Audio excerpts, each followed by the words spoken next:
Welcome to the Filipino American Women Project, also known as TFAW Project for short, a podcast show that features stories and life lessons told by American women of Filipino descent. We're your co-hosts, Jen Amos. And I'm Nani Dominguez. And thank you for joining us. If today's conversation resonates with you, text us and let us know at 415-484-8329. And if you want to show us some love, buy us boba at buymeacoffee.com/Jen and Nani. It says coffee, but we love boba. Again, that's www.buymeacoffee.com/Jen and Nani. Awesome. With that said, thank you all for your love and support. Now let's get into the show.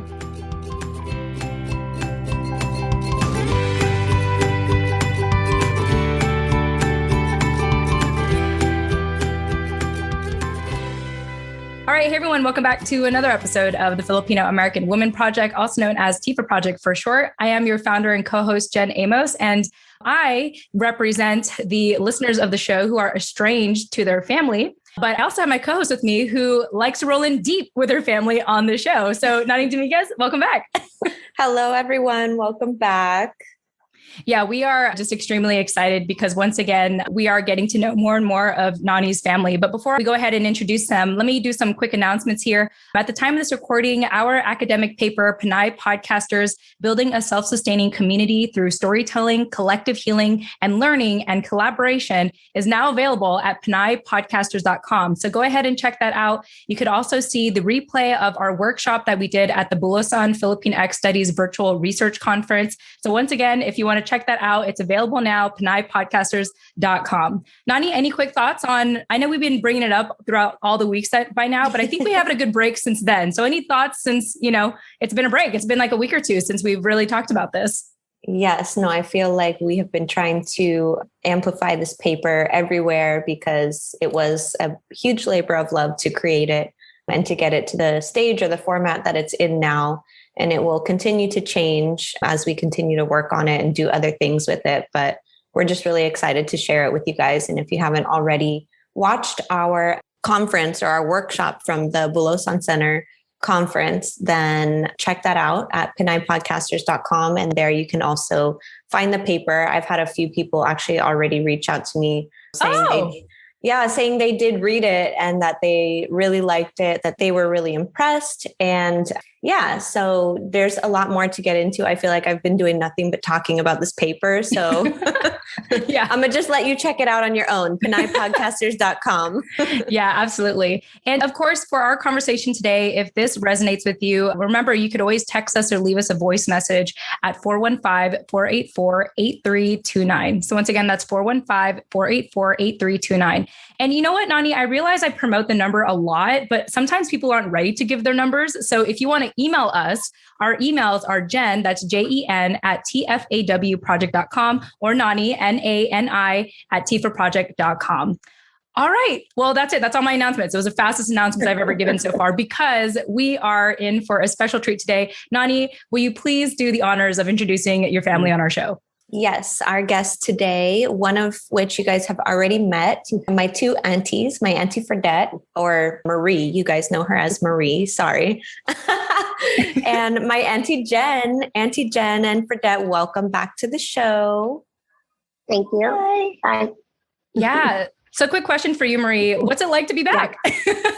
Good. Geez, a lot of the same feelings, still nervous, excited, anxious, but happy to be here nonetheless. I think it's great to be able to share things with people in a way that you wouldn't normally get to. Mm-hmm. You know, you can only share so much on social media and, talking, but this is one way to kind of share our views and our stories with a lot of people. And I'm sure that it resonates and it's kind of a happier side to things, to a blended family. Yeah. Well, we're really happy to have you back here, Marie. And you're right. I think that one thing I love about podcasting is I kind of like to describe it as long form media. And we are in a very fortunate time where we're not just submitting to the headlines and mainstream media and just snippets of, what's going on. It's like we have the time to thoroughly tell our stories on a medium such as podcasting. So I appreciate you saying that. And welcome back to the show. Thank you. Yeah. And Auntie Jen, this is my first time meeting you virtually. So welcome to the show, first and foremost. Thank you. Yeah. And tell us, I mean, first and foremost, I'm curious to know what compelled you to say yes to join us on our show. Well, Fredette just texted me one day and was like, oh, hey, do you want to do a podcast with me? And I was like, yeah, sure. And who was I talking to? I don't know if I told Kali'i or I can't remember who I was talking to. And I said, yeah, I'm going to do a podcast with Fredette. That's how everybody knows her, around us is Fredette. And they go, oh, so you don't have to talk much. She'll do all the talking. And I went, oh yeah. I said, that'll be good. I can just go off of what. Love it. Just let her lead. Yes. Let her lead. I was like, oh, I love it. I was like, yes, she's good at that. Yeah. Well, awesome. Well, welcome to the show. We're so happy to have you. I think it's funny because, normally when Nani and I are co-hosting, I'm usually initiating conversation and Nani usually tags along or paraphrases what I say. So I feel like it sounds like we have some parallels here going on in our relationships. But whichever one wants to go first, tell us a little bit about your relationship, because I know offline we talked a little bit about how we're a blended family here. So maybe Marie, do you want to go first on that? Okay. Well, I was married, which a lot of people that know me now don't always know, like the backstory. I was married for a long time, and I was married to Jen's ex-husband and the father of her son, her baby daddy. And so I don't know how to explain that, but even back then, like, I feel like because we knew each other, my sister, which you also know, and right, Jen, Auntie Laura, right? yes. Yeah, we had her on the show. Laura. So she was friends with Jen. So I feel like we knew each other and we've always had a good relationship. Like, we never really had a bad one. I mean, we like bumped heads about things, but I feel like we just didn't have, I don't know, like we didn't start off in a bad place, I think. And I was at her wedding to Jason. I mean, like, I just feel like at this point we shared a lot of like really big moments with each other. And I was never bitter of that relationship because it produced their son, who's a very big part of my life. And I'm glad they had that relationship and all of that because it's part of my family. Mm-hmm. Awesome. And Auntie Jen, do you want to add along to what Marie? And we're going to be using Marie and Fredette interchangeably because the dualities, just like with Nani has a government name, we call her Nani on the show. But Auntie Jen, anything you want to add upon what Marie shared? She's about right. So she was married to my ex-husband, which is Nani's uncle, her dad's brother. And gosh, it's funny because we started out as a small group, right, Patricia? And then we ended up being like this humongous, which side do I go to? On the holidays. So I was married to Mike and we have one son together, Kali'i, which is would it be your only first cousin on that side? My only blood cousin. Yeah, your only blood cousin. Yeah. Yeah, technically. I mean, really, you've got a million because of now, but I have a million. In the beginning, it was just you and Clee. And then Fredette came along and brought you 4 other cousins. And then who else? I don't know who else there is, but from there we grew. And we've always, like she said, there was little rough times every now and again, but for the most part, we got along. She was at my wedding. We were at all celebrations pretty much together. I think really our relationship got closer when Mike's mom passed. Yeah. Mm-hmm. Yeah, I think so too. That was a hard time. Yeah. Sure. That would be my grandma for anyone who listens to this show and hears me talk about her all the time. Oh, wow. I can connect the dots now. Yeah. So I know it's confusing because we have different perspectives here, but basically I know both of these aunties through my uncle D or Mike, who also can go by different names according to who you're talking to. I feel like he needs to be in this conversation. I'm just kidding. Oh, no, please don't. Please don't. He's not ready. No boys on the show anyway. Oh yeah, that's right. To join us on Chismes with Jen and Nani on biasboba.com if you want his perspective. But this is a woman's perspective today. Yes. Okay, right. good. So D or Uncle Mikey, he was married to my Auntie Jen first, who's known me since I was born. And at the time, like she said, it was just us. It was basically me and my dad and my mom for some time, I guess, while they were still together. And then Auntie Jen, D, and Kali'i. And then I think I was around 8 or 9 or 10 or somewhere around then when Dee and my Auntie Fredette got married. And like Auntie Jen said, she brought me 4 more cousins. So yeah, the dynamic quickly changed from it just being Kali'i and I to then a whole gang of kids and cousins, or siblings for you guys, but cousins for me, that we're just pretty much always together and doing everything together. So that is kind of the backstory from my perspective. Yeah. It sounds like you all have just a mutual respect for each other to, have this blended family. I'm curious if it was always that way, or did it kind of blossom into that way throughout the years? I find blended families so fascinating because even in my own family, I don't have a lot of like my relatives, like they kind of, once they're married, or if, it's just kind of my understanding. Like it's rare to me, like unless someone passes away, like a spouse passes away and then they remarry, let's say the next year, like my grandpa did, even though he got married. Okay. I'm going to save that for another time. But anyway, the only time I have found that we remarry is, if someone passes away, but it's very rare in my own family to have experienced divorce. And so I'm, fairly, I know so little about blended families, and I'm curious to know, because obviously we're all on this conversation today. Has this, I guess, harmony in a sense in your relationships always been this way?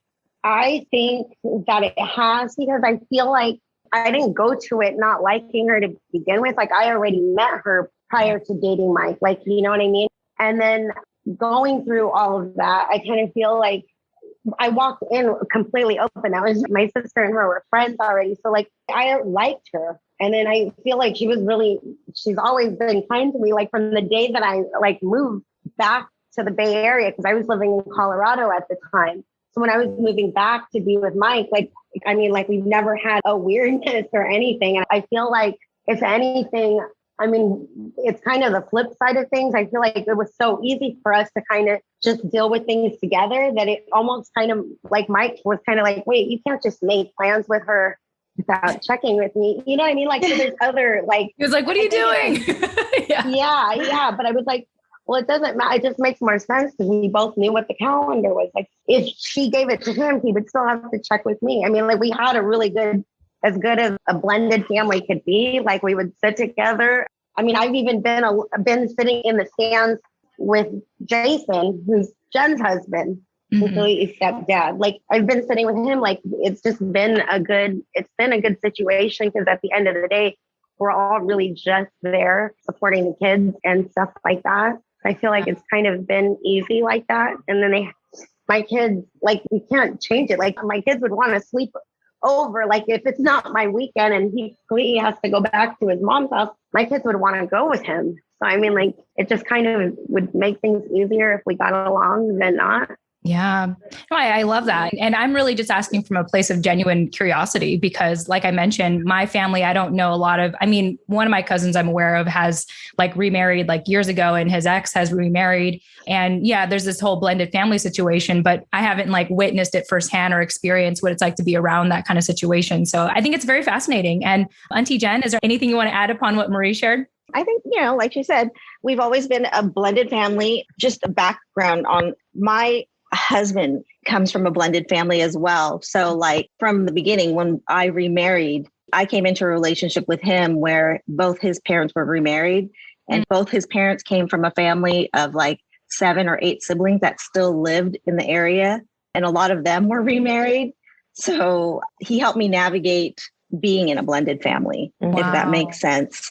And the kids loved each other. He came home and he was like, those are my brothers and sisters. I have to say, at first it was a little difficult just as a parent hearing, all of a sudden you have all these siblings and new parents. But quickly they became family. Mm-hmm. There was rough times every now and again, but that's with any family. But we had, that's easy to get along with. She's fun to get along with. We make jokes all the time, which is funny. Yeah. It's like we're the ex-wives club.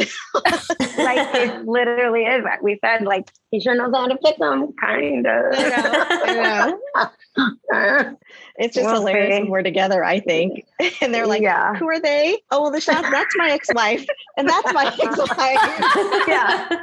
Yeah. And then like, yeah, so it is kind of funny when we're around together. And then you got to think too, like now, like our kids are older. So, I mean, it is different. Like it's so much fun to be around each other. Like, oh, let's have a drink. Like we don't everybody. Yeah, we don't have to watch anybody. We don't have to deal with anything. Like this is a great time. So it's just a good time now. And I feel like also, I mean, we've gone through a lot. There's been so many changes, even in all of our lives, you know, like with parents and with other, you know, other kids being born and now grandkids. Like we've gone through a lot of things, good, bad. And so I'm like, and now you can only laugh because we're so mellow now. And maybe because I also smoke a lot of weed, but I'm just like chill, like, okay. Yeah. Okay. About everything. Yeah. A lot more chill now. Yeah, for sure. Yeah. I mean, and then, or the kids will laugh or they'll say, or, you know, they'll laugh because I don't have really anybody to gossip about my kids with, but her. Like, yeah. Well, who am I going to gossip with? Or my sister, which is a whole nother combo, but yeah.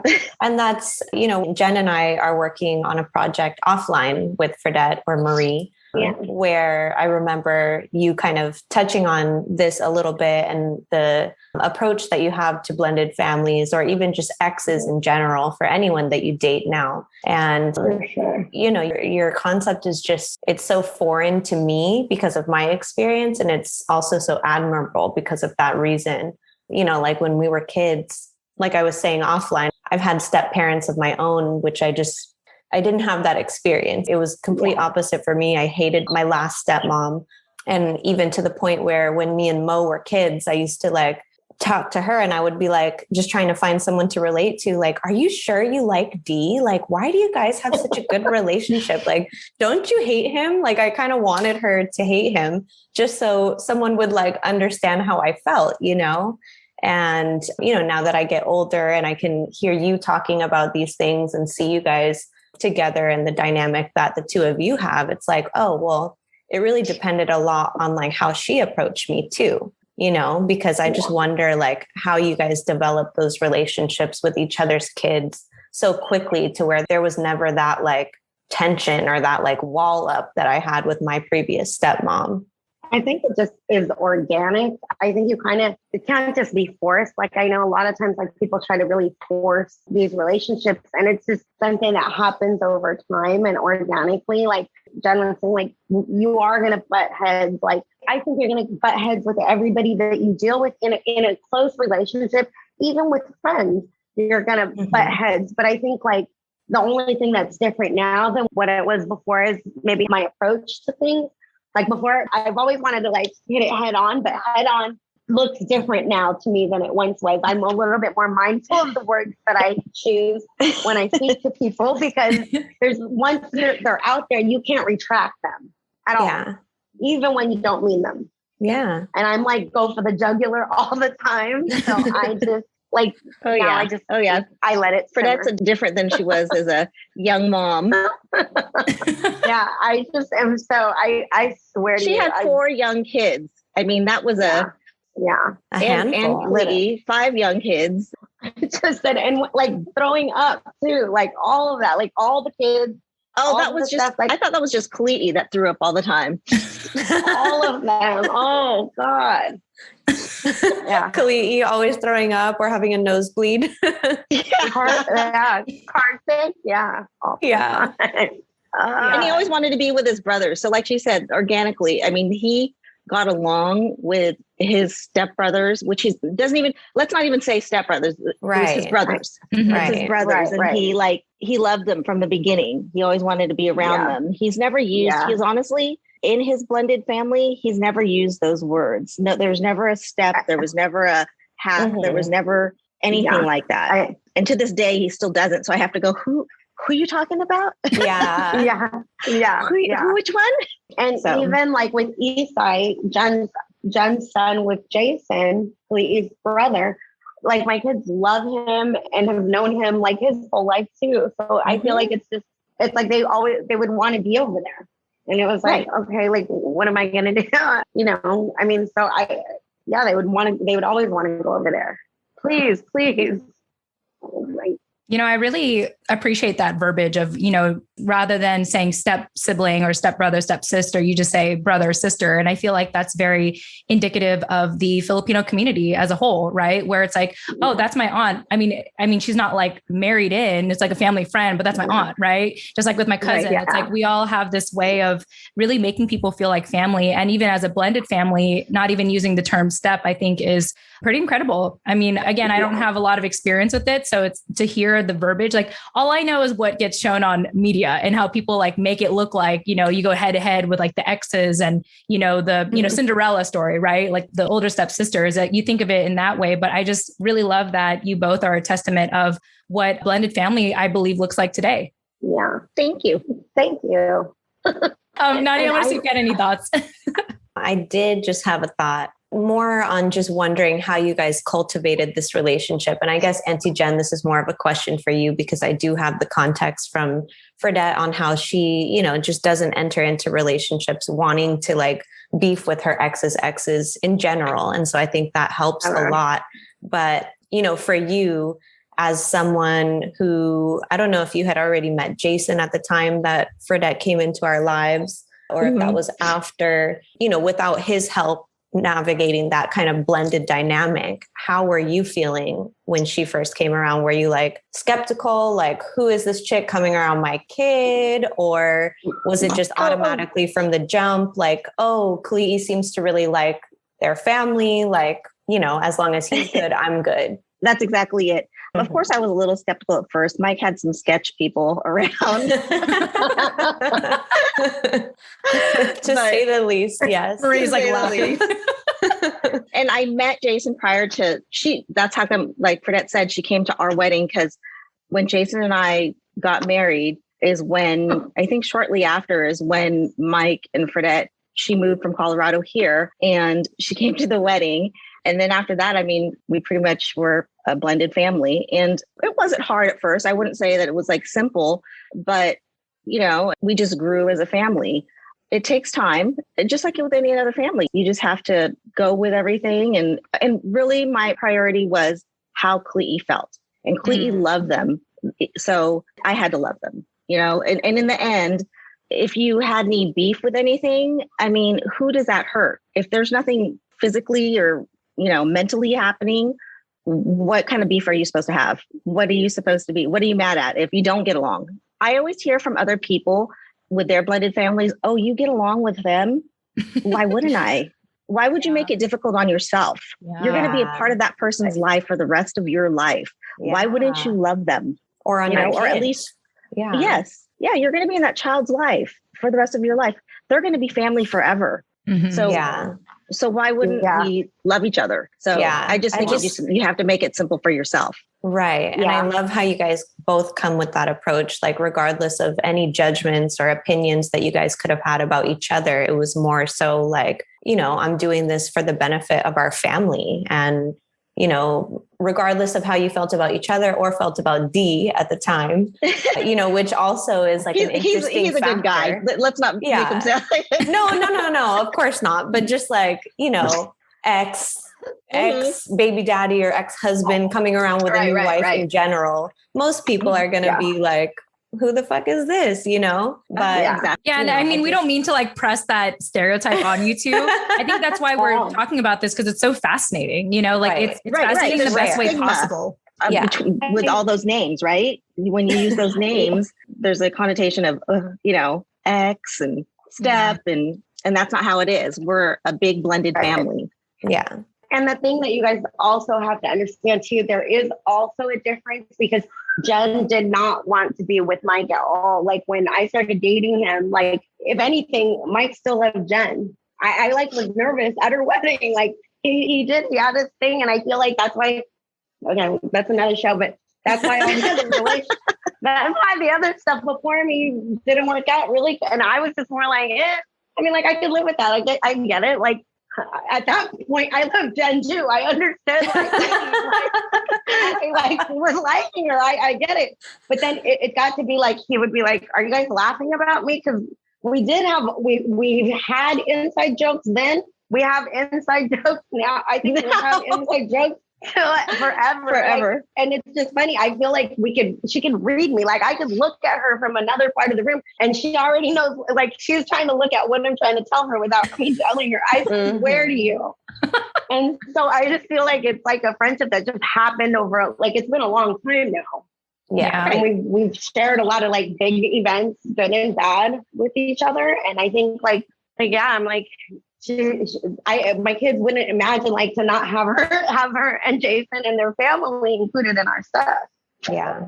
So it's nice. I feel like there is a happy side of everything. And if you can't, for anybody that's either contemplating or being with anybody, or you have a choice to be in a blended family or not, if you cannot unconditionally love those children on either side of that situation, I would say don't do it. Yeah. Mm-hmm. Don't fucking do it, because we're creating, trauma and things that those children are then going to need, therapy and healing from. So like, if you have a choice, like don't put that on anybody, like leave that situation, because if that's not the situation for you, there's another situation for you. But, think about that, because there's even a lot of things I would have done different. It's the kids that you worry about. They're growing up. The influence you have on them at that age, for us, when they were that age, is huge. How do they grow up? What is their mindset? That's what I always thought is, how's he thinking? What is he thinking? Yeah. And what's her kids thinking? And that's what my mindset was. Yeah. When I hear you both talk, I really admire the fact that you both look beyond yourselves in a sense and look at the community as a whole. And it's like, why would we want to make it more complicated for ourselves? Like, let's simplify this, let's do this for the collective. And obviously it benefits the collective. Right. And so I just, I like listening to you both just talk about this out loud, and even just the type of verbiage and the way that you approach the relationships and each other, I think is just quite astounding. Especially for me, I often talk to Nani about this, and even on the show, like how estranged I am to a lot of my family. So I like to live vicariously through Nani's stories of her and her big, blended family all over the West Coast, And so, Nani, with everything that Marie and Auntie Jen shared, any additional thoughts you wanted to add? Yeah, no, I think it speaks to your relationship, really speaks to both you guys as mothers individually, and how like forefront you carry that with your identity. And, it's just more important than anything, I think, is the point of what we're trying to say here, was how the two of you getting along added to the family experience or added to the family's bond, rather than, making the kids, again, have like some kind of trauma or have some kind of complex about something that was taken away from them, or something that they felt was being taken away from them. It's like you guys really, you both, because you guys were able to get along, you really added to their experience. And look at them today. I mean, closer than ever, thicker than blood, whatever the saying is. You know what I mean? Yeah. No, you know what? I mean, and you're part of that. Yeah. Can I add also, Grammy Edna always brought everybody together too. She always made sure, like, she would take Kali'i to football practice when I had him, my weeks that I would have him, from Vallejo to Concord to Clayton. Yeah. Every single day. I was like, okay, if you want to do it, I'm not doing it. And then come pick me up in Oakland. Yeah. And take us all to church. Yeah. So she had a big part of it too. She did a lot to keep them together. Yeah. So for sure.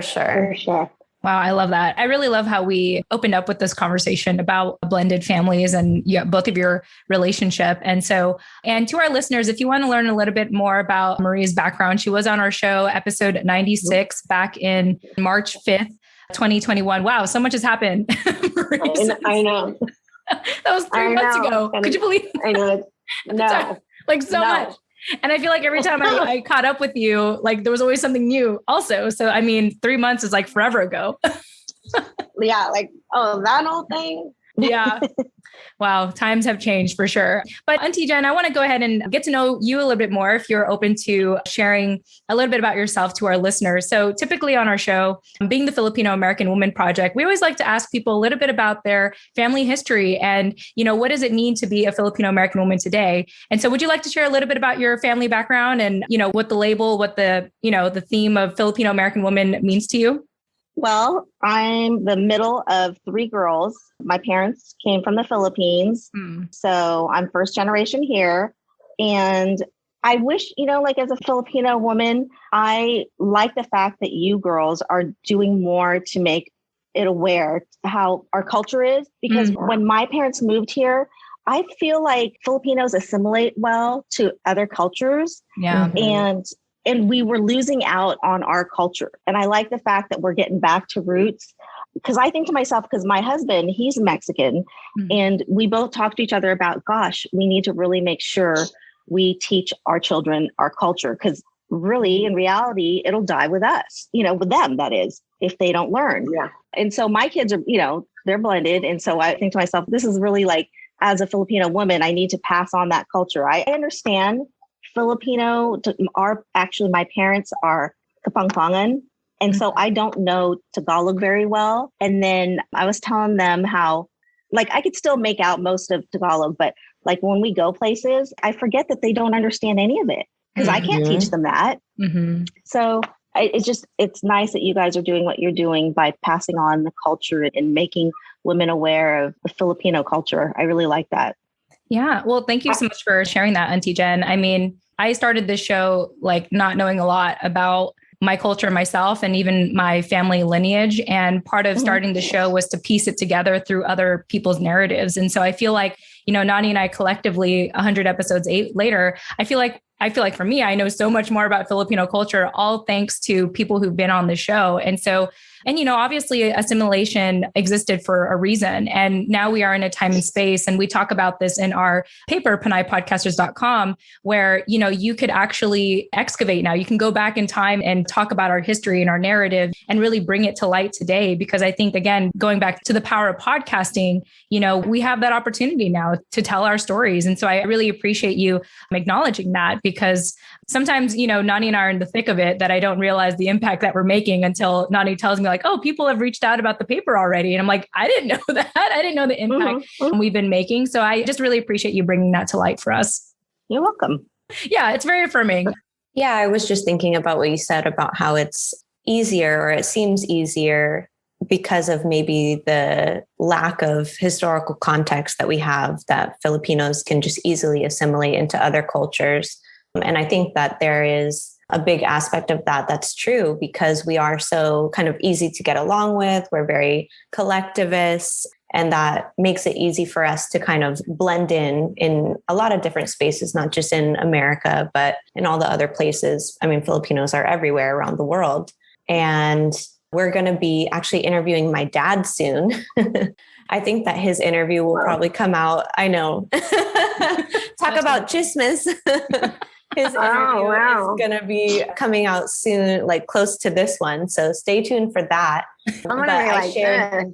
I know. Me too. Yeah, that'll be, in case our listeners are wondering, yes, we are bringing on Nani's dad for the first time on our show at Chismes with Jen and Nani, which you can have access to at biasboba.com. Of course, Marie and Auntie Jen will definitely give you the hookup if you want to listen to that conversation for free. No worries. Okay. Just so you know, it's being recorded. So obviously I can't lie about that, but I'm just really excited about that. And, we've been talking about this with Chismes with Jen and Nani, how we want to be able to bring on people in our lives to have deeper conversations about, what our experiences are with other people that aren't Filipino American women, on our show. And so I'm just really excited to have your dad. Like, I feel like it's an odd confrontation in a weird way, but I'm really just excited because I know that he's been listening to the show.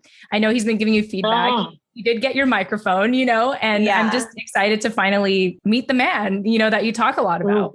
For sure. Yeah, no, like I was saying, I came up with this long list of questions because you guys know my dad and how non-talkative he can be and kind of closed off. Yeah. You can't even imagine, right? And so like Jen said, I feel like, in our minds, it might be this like informal, like confrontation kind of thing. But anyway, I shared this long list of questions that I came up with for him to try and like excavate this information from him. And he was like, yeah, I know you and Jen are going to grill me about assimilation. And, I don't necessarily agree with all the hardship that you always talk about on your show. And, that wasn't my experience. And so I think that speaks to a lot of what Auntie Jen was saying about Filipinos being able to assimilate pretty easily into the American culture here. And basically him trying to defend that as his experience, as also someone whose parents came from the Philippines, but also he did too, actually, because he was born there. So yeah, it's just always interesting to get the different perspectives and hear the different background stories, since there hasn't been a lot recorded in terms of like history books or ethnic studies or, you know, information that's just like readily available to us. And so we're trying to change that. And that's why we always ask that question, and everyone's answer looks different. And I think it's difficult for a lot of us to, you know, like you just did, step back and be like, wait, how am I a Filipino American woman? You know, like, what does that even mean? Exactly. Yeah, exactly. No, I mean, and there's no answer, you know, there's no right answer. I don't think there's a perfect answer we're looking for. It's really like, you know, really the show is like, well, you happen to be of Filipino descent. Tell us your story, you know, like, where does that come from for you? You know, and so, yeah, ever since I started with the name, I have found that in every conversation, the definition continues to expand. And, you know, we've even brought on, you know, a Filipino Canadian, you know, recently on our show to tell her narrative and how she has a lot of family here in America. So she's very familiar with what's going on here in America. So the stories that come out of the question are always very fascinating, is what I was trying to say. So, you know, Marie, I know that obviously people can go ahead and check out your last episode 96 if they want to learn more about your background. But I'm curious if you had any thoughts, you know, based on, you know, what Auntie Jen shared, as well as what Nani shared. Any thoughts you wanted to add to the conversation? I mean, that really sums it up. I mean, we're really in a good space. I'm shocked that you got, if anything, I'm shocked that you're interviewing her dad. We're going back to that. Like, wait a minute. When are you doing this? We're doing this and next what questions weekend. Are you asking? Actually, we're doing that this weekend. And then hopefully it can be released sometime for like Father's Day, because I just realized that is coming up soon. Oh, yeah. So that might be a cool like Father's Day special. Yeah. But wait, are you guys like going like deep? Yeah. I mean, I have a whole page full of questions for him, and he said, I know that you do, but I'm saying, like, are you want to do, like, you're like really pregnant right now.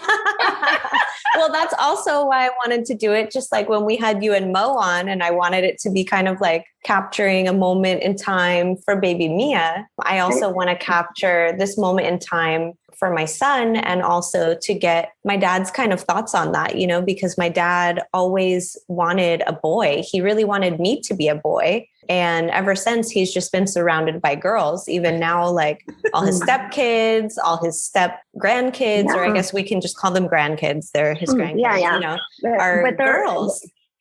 Yeah, you're right. So finally he's getting his first boy, and it's kind of like history repeating itself, because with me, I was for my grandma Edna, who we were talking about. Girl. Mm-hmm. Yeah, she always wanted a girl, and she ended up having all boys.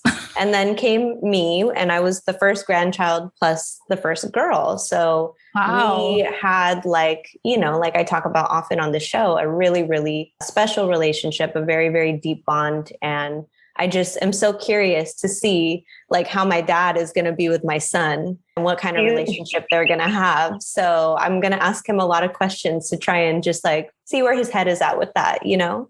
Oh, wow. I mean, okay.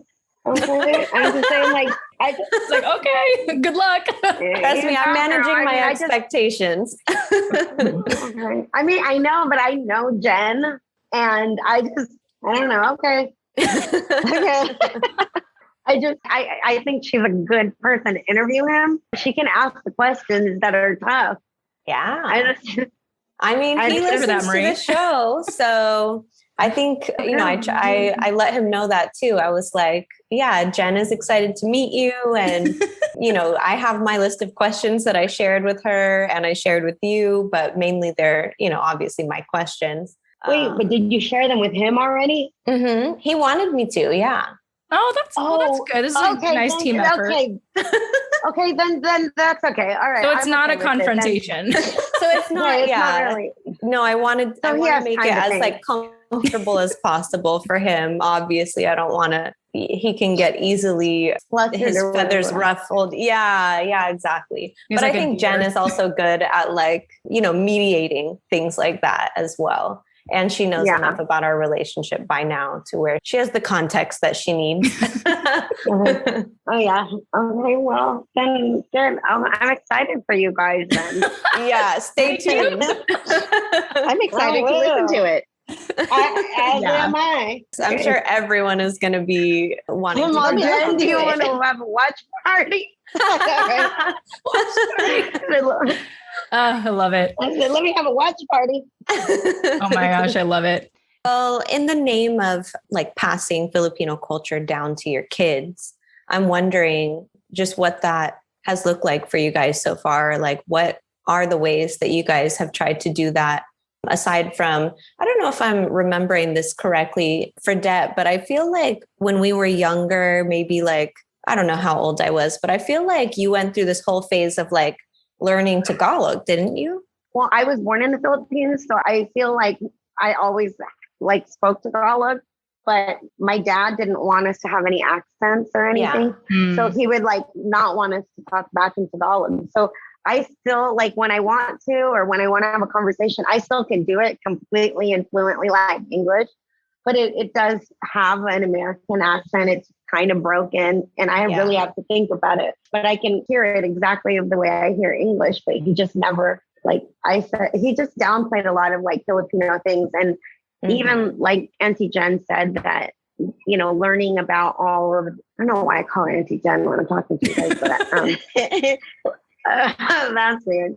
But just learning even from some of the posts and stuff like that, there's things that I don't know. And sometimes I'm embarrassed that I don't know. I mean, like my kind of things that I have passed down, I feel like our work ethic and, you know, just things that we do. Like I'm a neat freak or I'm like, like food that we cook, things like that. And just maybe the level of respect, like, you know, that you give somebody when you're entering their home and, or, you know, just things like that, those kinds of cultures. I mean, we both dance, which is not, it's not Filipino, but it's almost like a Filipino thing to dance. I know it's kind of weird, but it's something that we've shared with our kids and it's a big part of our life as well. Like, I feel like those are the kinds of things that we've passed down to them. It's like really kind of hard because I don't have like these deep seated like Filipino knowledge, you know, or anything like that.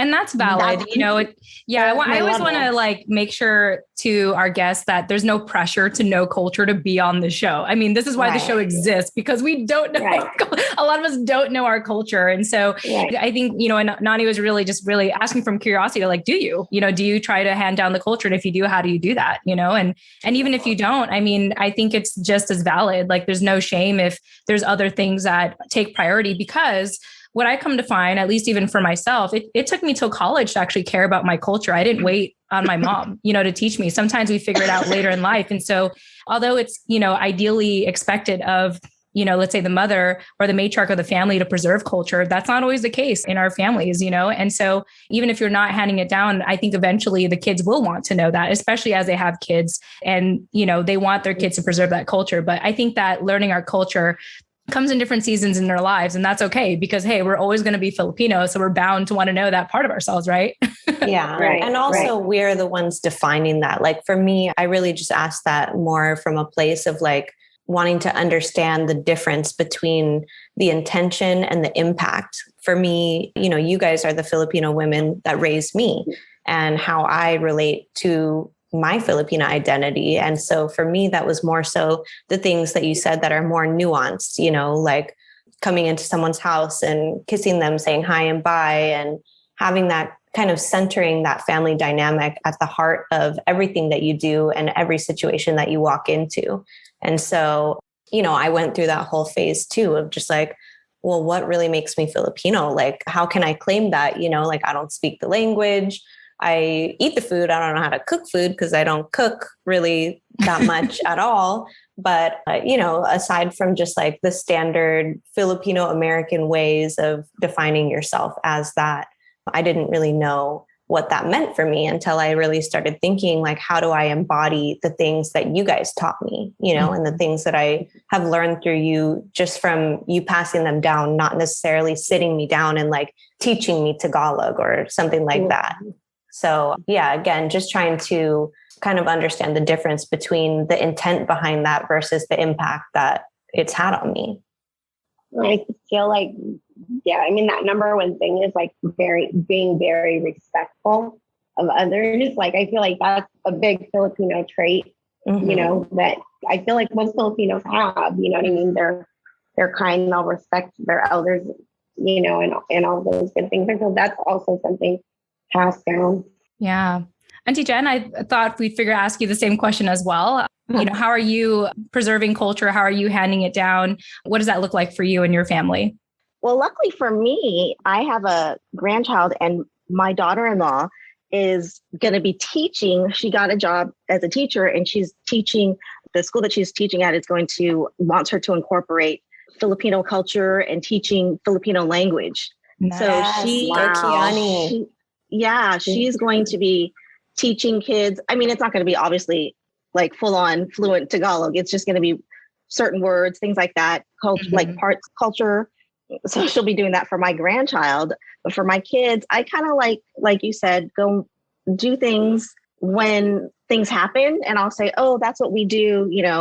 Like if we go to a party, I'll go, you got to kiss everybody. Those are all your aunts. And he's like, how am I related to him? I'm like, I don't know. You just don't. I don't know. Just call them Auntie. Just call them Auntie. And he's like, why? And you're like, because that's just what you do, because everybody's your family. Yes. I kind of explain as things come up.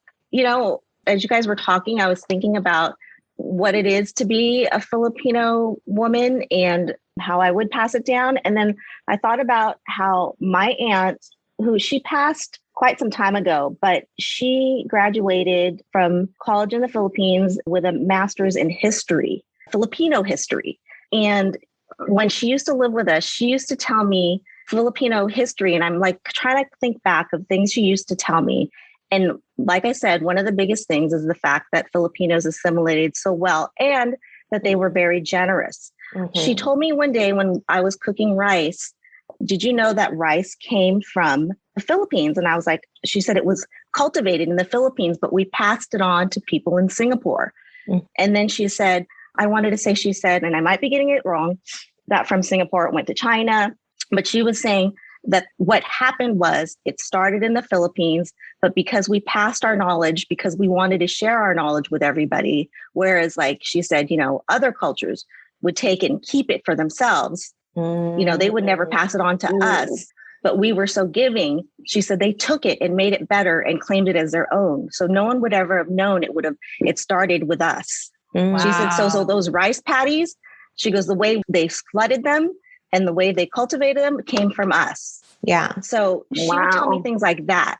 So I don't know if it's correct. I just went by what she knew because I believed she was very educated. She was very smart. She knew her history, or her favorite person in history was, I don't know his full, I just named, is it Rizal? Jose Rizal. Yes. Jose Rizal was who her paper was on.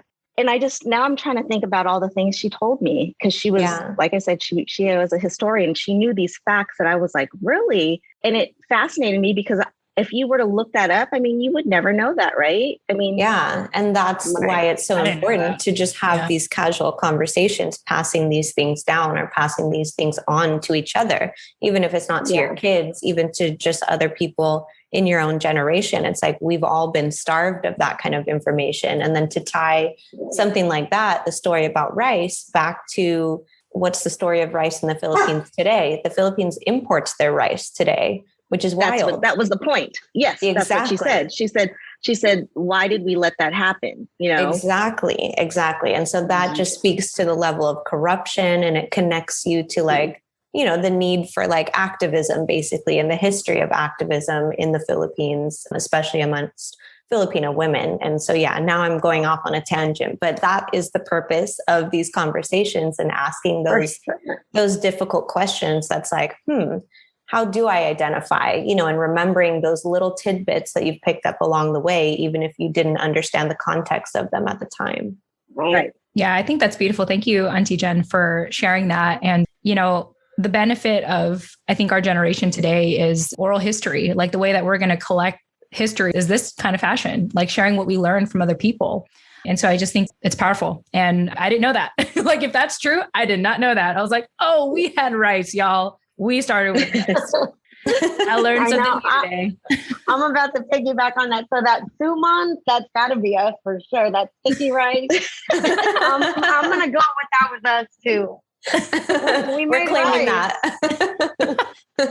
Awesome. I love it. So, as things are starting to open up, I feel like life today is going to start to look different. Like, I don't know about all of you, but Nani and I were talking about this in our last live workshop with the Filipino Momcast, that like, now that things are opening up, I feel like 2020 was a dream. Like, it just, all the Zoom calls, like just everything we're doing virtually, it just feels like it didn't happen because people are just out and about now. Like, even at the gym I go to, you don't have to wear a mask to walk in. It's just like, oh, if you're not vaccinated, wear a mask. But like, how do they track that? And, it's not like there's a bouncer at the entrance saying, hey, show me your vaccine card. But anyway, that's aside the point. It just feels like things are coming back to normal again, that it's just kind of weird, like trying to figure out like, okay, do I just kind of pick up where I left off before the pandemic hit or what?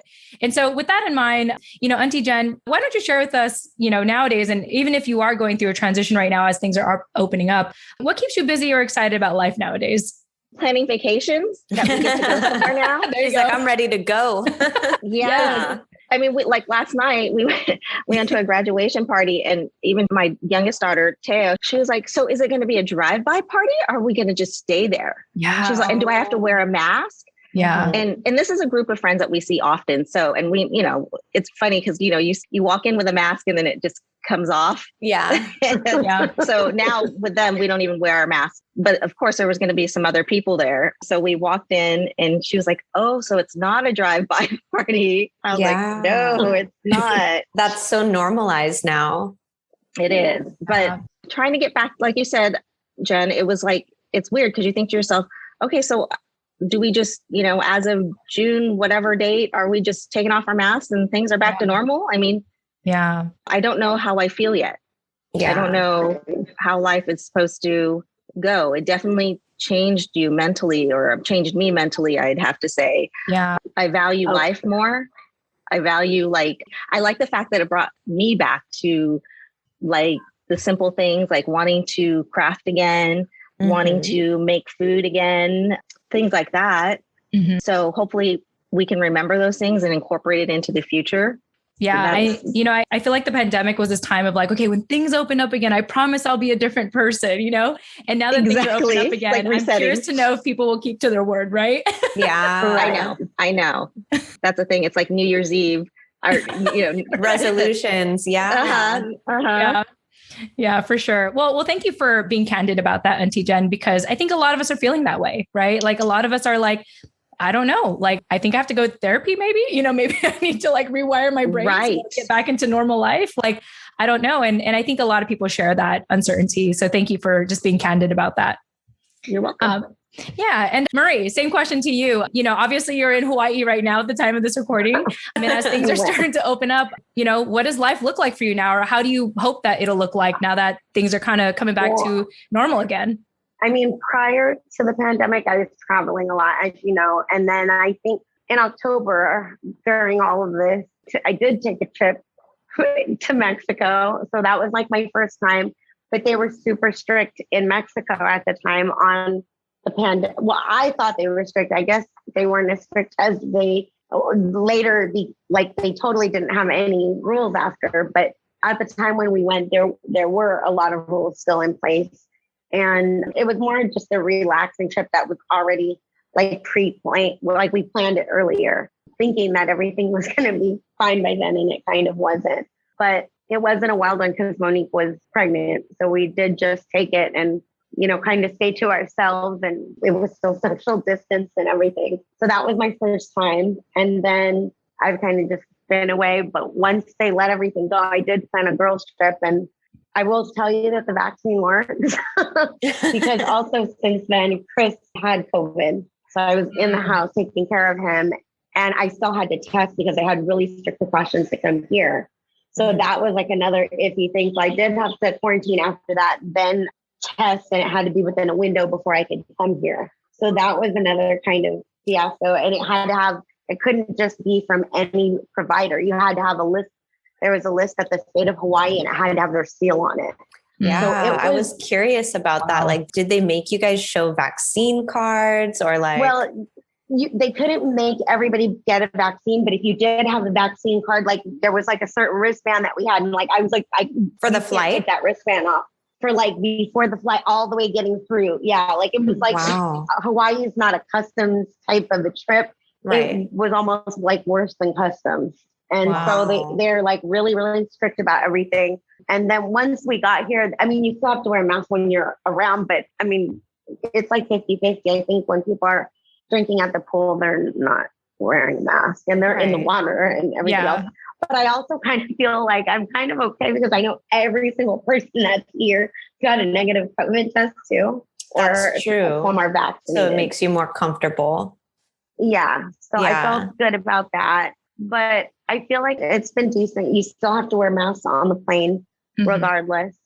I mean, and you kind of just, they always give you a thing to clean your surrounding areas one more time once you're in your seat. So you do have a towelette to clean everything just before you actually use it, which I feel like is okay too. I hope it stays that way. Yeah, please clean the seat before I sit here. Yeah, I know that the games and stuff, it's kind of different. So I'm kind of thrown into certain things. So there's been a lot of like breaking me in, and then I go to a game next week. So yeah, well, I think it also makes it difficult and maybe brings up more of that like anxiety and uncertainty for that to not be universal, for there to be like a different answer for every different place that you go. Yeah. And so for me, I think that's where I'm just like, okay, I'm going to let everyone else go first and just, see how it goes and give it some more time. And also, where am I going to go? I'm 7 months pregnant, but yeah, like did Mo wear a mask when she was delivering her baby? Like, can I take my mask off? Oh God, I'm going to pass out. Marissa had a mask. I know. Actually, I think at one point she ripped it off and nobody said anything. Yeah, but I'm going to. I feel like, and they were strict with that. I mean, super, super strict on who could be there or not. And it's kind of the only way we got around it was when Vanessa and I signed up as a doula. Oh, wow. Nice. Okay. There you go, Nani. And to tell you, you're wondering how to get more than two people. Plan. I'll give you the birth plan. I'll give you the birth plan that we use. So you have to specifically use that one because that birth plan will incorporate that. And I didn't even know all this stuff. I didn't even have any of this knowledge, but I'll give you the special one. Don't use the one that Kaiser gives you or your standard hospital one. That doesn't cover anything. Yeah. I found one. If you're going to use, I don't want you to forget to use the thing. Remember the placenta thing that I gave you? Yeah. Yeah. So you'll have to tell me like what to tell them or what to write in the birth plan for that. Yeah. So you want to make sure that if you're going to end up that they save it. The placenta.